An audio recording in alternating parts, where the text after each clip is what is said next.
Some of you might be aware that I am the lucky winner of Mad Dog Survival's 1000 subscriber giveaway. Now, he told me he was going to send the giveaway in two sections. Single item first, followed by the bulk of the items. So the first item arrived on Tuesday, and this is it here, and I haven't opened it yet.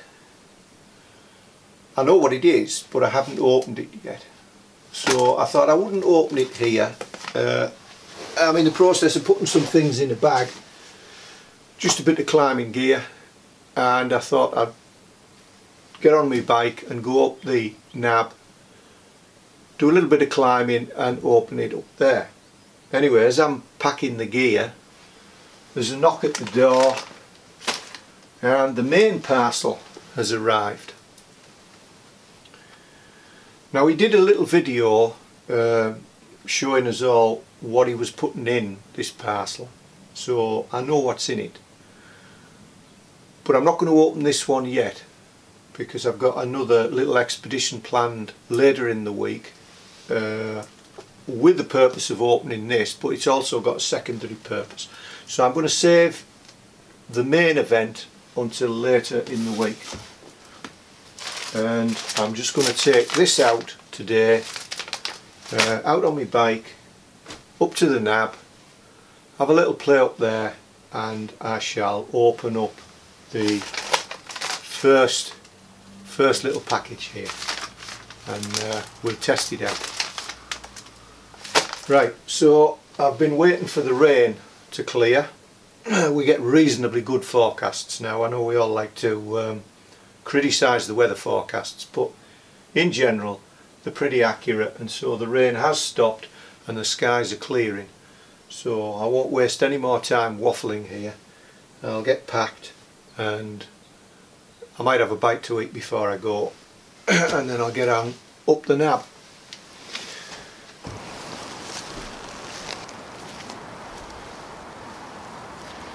So I'm now on the way to where I'm going, and the weather's not quite so favourable as it was just before I set off. It took me about an hour to get there, but I'm not in a rush.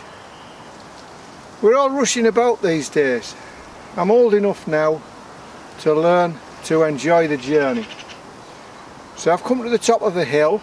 It'll be downhill section in a minute before a lot steeper uphill sections. But it's a good place just to stop, and what's caught my eye is in that bush there I can see some fungus. Now, I know a name for the fungus, but I don't know the correct name for the fungus. So in the politically correct world we live in today, I'll find out the correct name and I'll caption it. But it's edible. I'll bring it in and show you.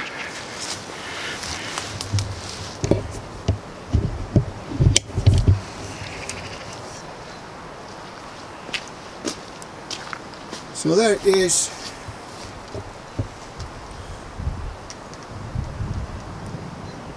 That brown fungus that looks like ears coming out of the elder tree or bush, and that's edible as is, and there's nothing very similar to it that might poison you, which is the main thing when you're looking at fungus. So there we go. You never know what's going to happen on your journey, but I've got to say, the main thing about any fungus, if you're going to eat it, is that you're sure there's nothing similar which could be poisonous and which could kill you. And I am speaking from experience here, because I picked a fungus and I didn't realise there was another fungus called deadly gallerina or something similar, which could have killed me. So I've learnt that lesson the hard way. I've also learnt, I ate another fungus, shaggy ink cap, and I hadn't had any alcohol but you eat that fungus and take alcohol and it makes you extremely sick.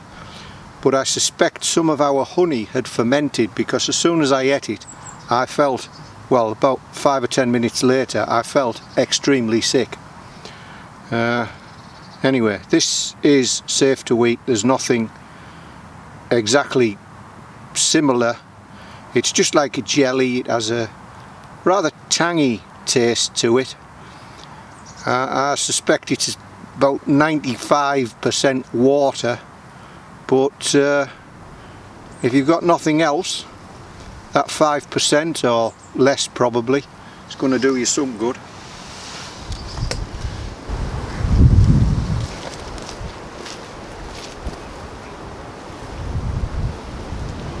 So as I say, unless you're absolutely sure that there's nothing similar which could poison you, don't be picking mushrooms and eating them. It's rained heavily last night, so I'm reasonably confident that these are fairly clean as well, because of course you could get bird feces on them, which might have parasitical worms in them.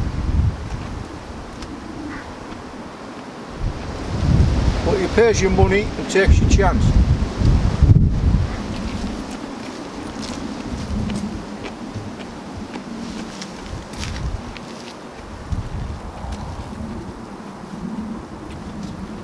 They are a bit tangy on the tongue, so if you're not familiar with them,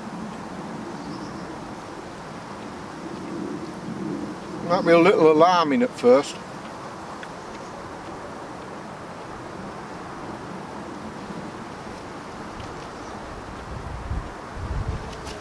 They're very rubbery and watery when there's been rain like they just have, but when it's dry, they just dry up next to nothing, and I dare say you could dry them out and keep them indefinitely.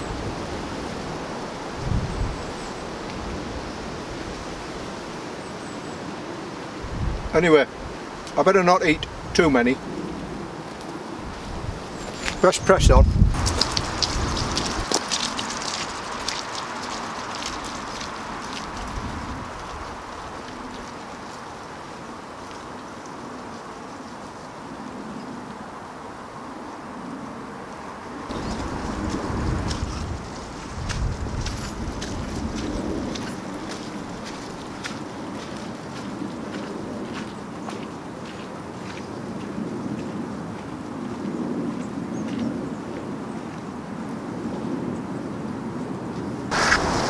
Pretty sure you won't get any idea of the steepness of the terrain by me holding this camera and walking up this hill. I'm trying to drag my bike one-handed while it's loaded with a load of climbing gear.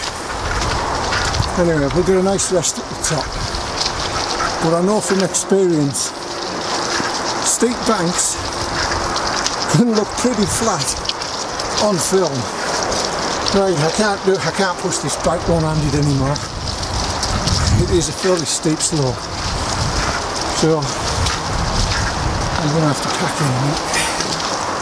I'll give you a view. Well, you've seen the view before if you've watched many of my videos, because I spend a lot of time up here. But I might be due a short rest at the top, so I'll give you another look over. There's two reasonable ponds up here. This is the smaller of the two.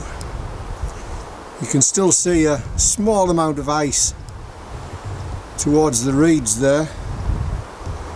There's more ice around this side. The other bigger pond is back behind them birch, way back. And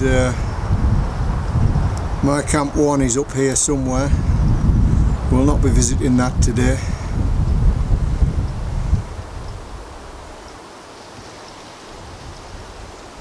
We've got a moorland there, which is slowly being closed up by the silver birch,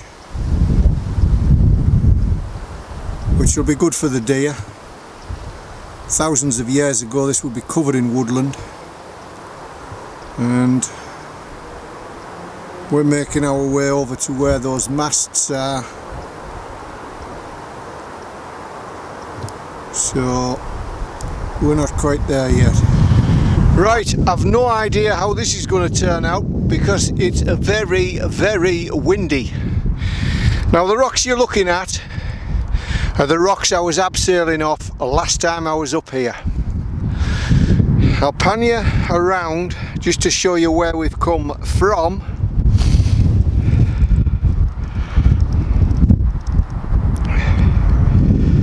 That field in the centre there, we've come from the other side of that.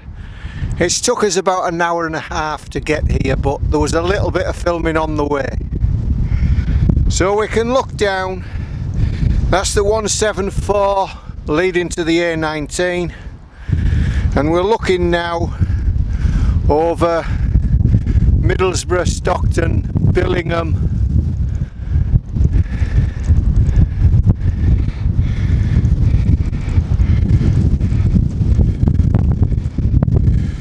We're just looking out over Eston there now.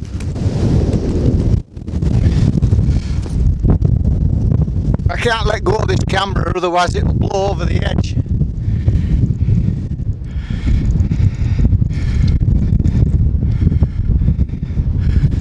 Out there, out to, you can just see on the left hand edge there, Hartlepool Power Station, and last video that was the play area. You can see those two cranes. You'll be able to hear the wind whistling. And then we've got the Wilton Works. We've got a flag up there blowing in the wind, and I'm on the higher cliffs today. I'll just give you a peek over the edge.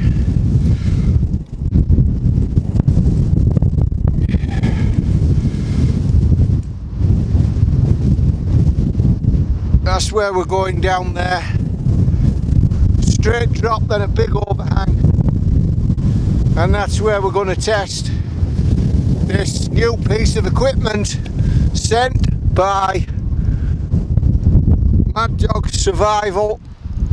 So we're going to rig up and then we'll get that out. I've got to keep everything tight by me, otherwise it's going to, including the rucksack, it's going to blow over the edge. We'll move it all back, safe area, and we'll get rigged up. Right, I'll get back to you. Okay, this could almost be described as a survival situation because I'm on my own. I've set up a belay to abseil off a cliff. The wind chill factor is extreme. I've put my waterproof on. So I shall not be dilly-dallying. Right, so for the main event of today, I was sent by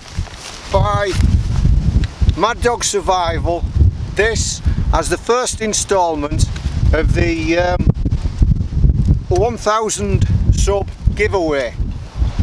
I know what it is, I just hope it'll fit. So we're going to test it out now. I'm going to have to hang on.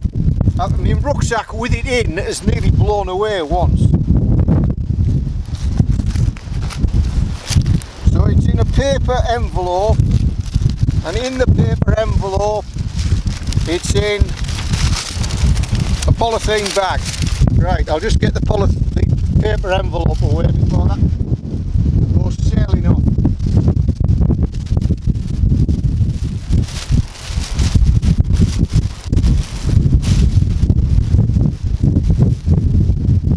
Right, I'm going to have to tear the polythene bag, I think, to get into it.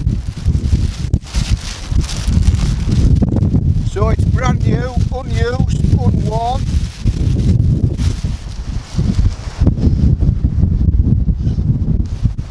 That's a polythene bag away. I can smell it brand new. It's got a brand new smell about it.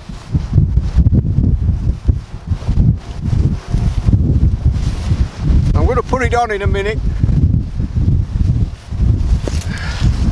But that's it. Mad dog survival. Right, let's get it put on.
Right, with this on, let's go over the edge.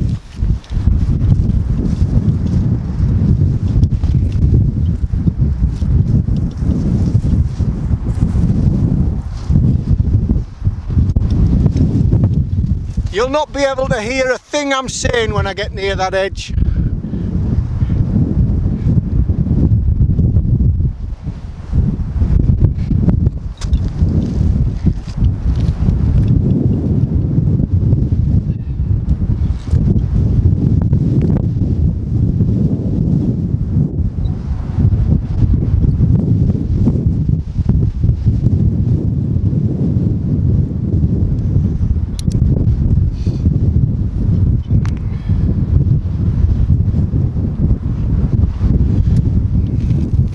You practice for times like these, when you're starting to get cold. You might be in a rush. I'm not in a rush, and I'm not that cold, but I will be if I hang about too long. But it's times like this that you practice for, so you can do your checks, make sure everything's right almost automatically. He says, trying to get the carabiner up. It's one of them fancy carabiners. Right, now then, make myself safe. I've got a prusik loop.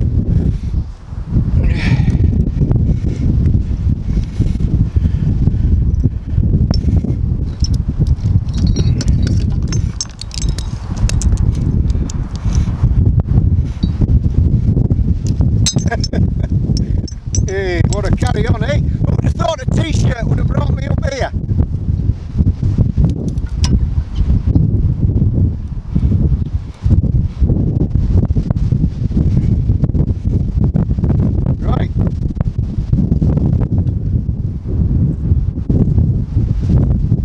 Prusik rope round the brake line, so that if for some reason I let go, because I'm just using a figure of 8, I don't whack it into the at the bottom.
Right, so I hope you can hear me. I'm speaking up a little bit, but I'm pretty much out the wind down here, and I'm in the sun, so it's not too bad.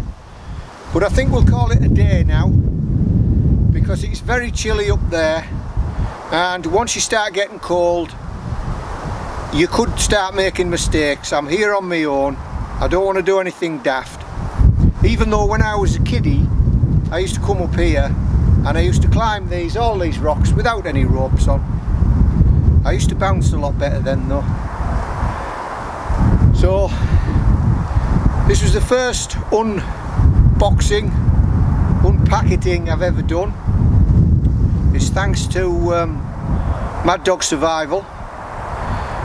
This is just the first of 2 packages he sent. This is just the smaller of the 2. So I've got one more to open, and I'll do that at the weekend back at my South GAW location.